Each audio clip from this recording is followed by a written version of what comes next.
Christians, continuing the series on Exodus 1 that I called Make Egypt Great Again.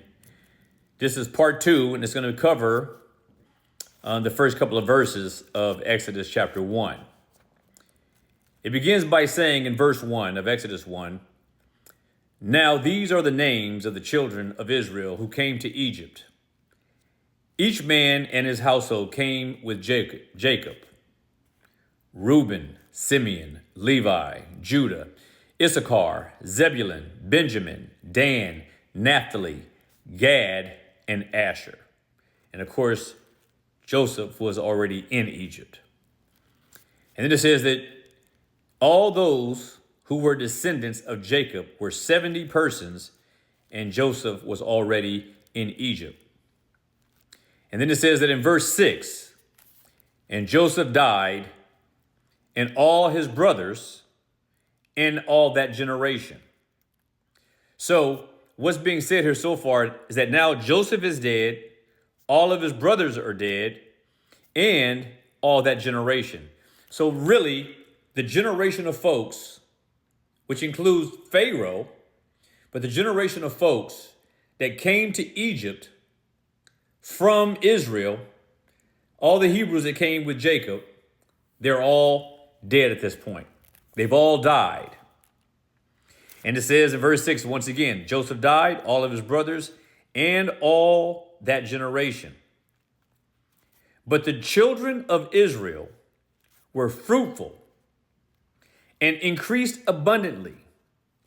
They multiplied and grew exceedingly mighty, and the land was filled with them. So here's what you have to understand. And that is that Jacob and his relatives, 70 in total, when the famine in Egypt took place, because of what happened with Joseph, they were able to come to Egypt by the invitation of Joseph and to live there and to be able to eat and avoid starvation that was resulting from the widespread and prevalent famine.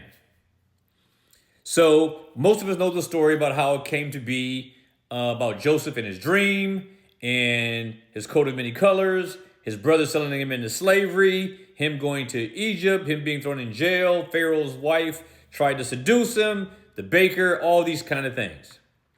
So I'm not rehashing that for the most part. What I'm trying to deal with right now with this short series is talk about what happens after Joseph was dead, after Pharaoh was dead, and after the generation of the Israelites that came with Jacob to Egypt, what happens to them.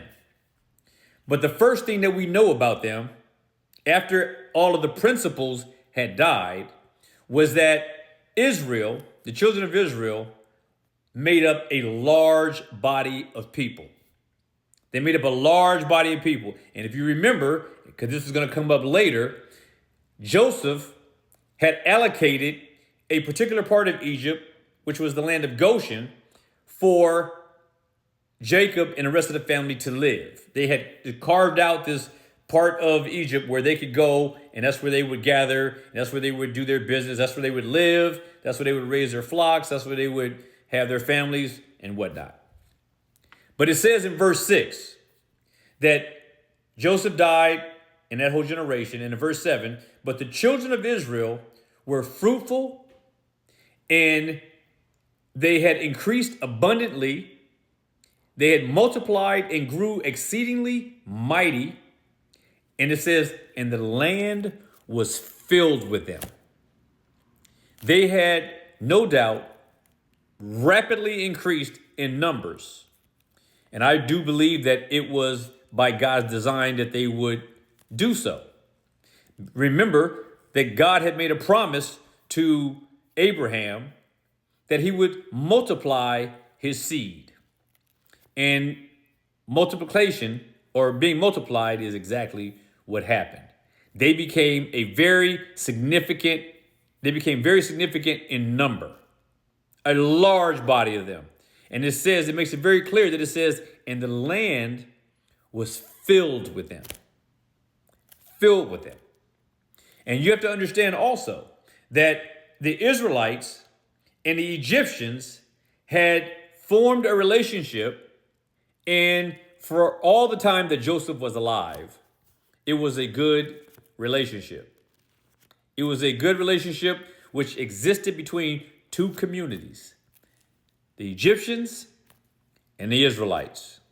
And they got along and things worked. But what we know for sure is this: they grew and they multiplied to great numbers, and they were exceedingly mighty. They were a strong people. They were a large people. They were an industrious people. And so the Bible in Exodus 1 wants us to understand that the significance of their numbers is an important, very important thing, because the new Pharaoh is about to show up, and he has a different vision for the relationship between Egypt and Israel.